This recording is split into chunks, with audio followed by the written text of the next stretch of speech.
The city planner. Ha 80 anni Le Corbusier, il poeta dell'architettura. L'abbiamo incontrato a Firenze, dove in Palazzo Strozzi è stata ordinata una mostra di 220 pezzi che illustrano la sua opera. L'intérieur du baptistère et l'extérieur aussi. Honored and recognized only late in life, Le Corbusier had been planning cities for many years, though his designs were never carried out. For 40 years, he persisted in dreaming of ideal cities. In 1925, he produced the Voisin plan for reconstructing the center of Paris. It was called Utopian. He studied the skyscraper, using various ground plans, cross-shaped, fan-shaped, and Cartesian. In 1945, he envisaged 4 tall buildings as a focal point in Paris. The public cried sacrilege. On the Bay of Rio would have stood an apartment block with a freeway behind. Buenos Aires was to have a business section on the banks of the Rio de la Plata. And for 12 years, he continued replanning the town of Algiers, but his plans were rejected, like those for New York, Antwerp, and Berlin. He separated the different functions of a city. His Athens Charter of 1933 listed them as dwelling, working, recreation of the body and mind, circulation. The classification of urban zones accorded with the classification of man's activities. But what man? For Le Corbusier, man was of one type only, whether the city had a population of 30,000 or 1 million, whether it was in one part of the world or another.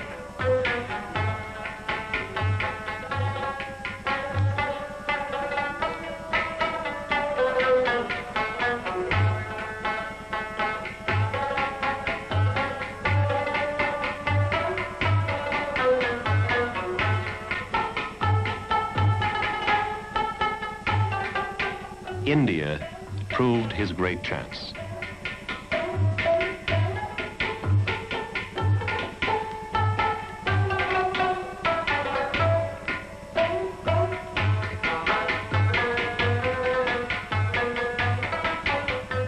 The Orient offered Le Corbusier the opportunity which Europe had denied him.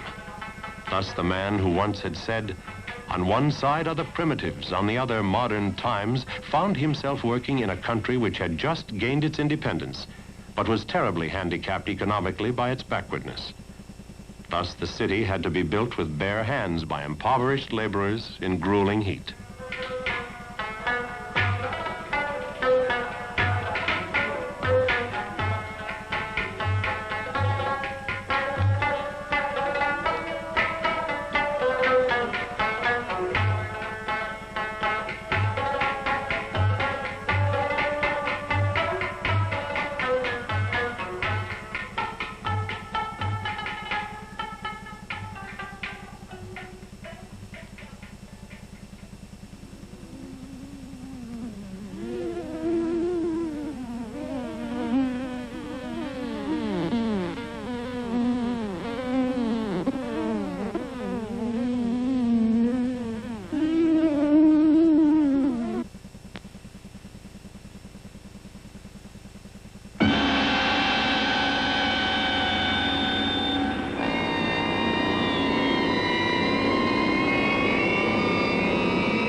Following a political redrawing of the map of India, the state of Punjab had to give itself a capital city.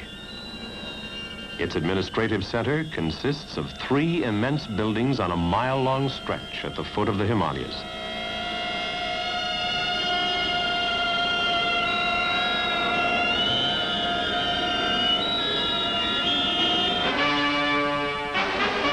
In March 1956, in front of a considerable crowd, President Nehru inaugurated the new capital of Punjab. The French architect Le Corbusier, who had constructed the capital and outlined the plans of the city, attended personally the ceremony. 500,000 persons will be accommodated in Chandigarh. Chandigarh today, horizontal, spreading as far as the eye can see, its plan no longer discernible.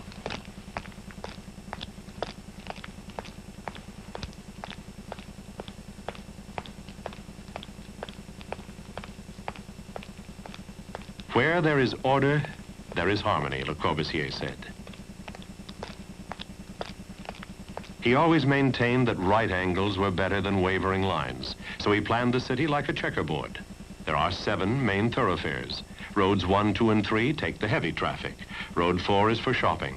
Roads 5 and 6 are feeders from and to city sections. Road 7 is a parkway. Such is the ambitious plan of this city, which is still free of major traffic problems.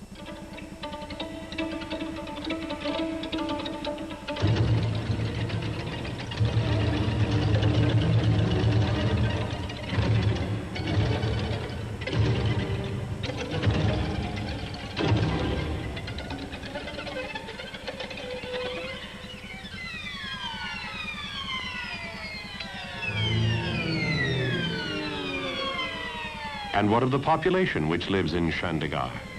The majority are either construction workers or ministry personnel.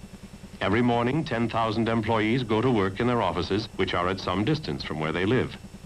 4,000 of them work in the secretariat alone.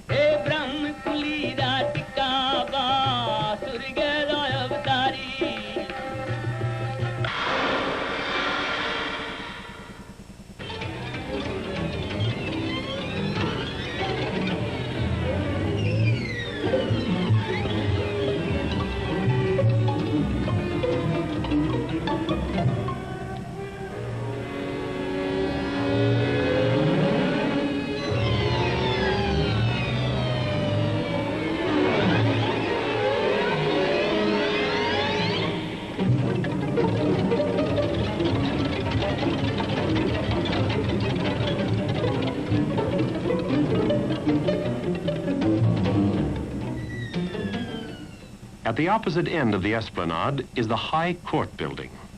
30 years earlier, Le Corbusier had written, "Architecture goes beyond utilitarian needs. You use stone, wood, and concrete, and with these materials you build houses and palaces. That is construction. But suddenly you touch my heart, you do me good, and I am happy, and I say, this is beautiful. That is architecture. Art has entered in."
Facing the High Court is the Assembly Building.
Neither Paris nor Moscow nor New York had ever offered Le Corbusier a project of this importance.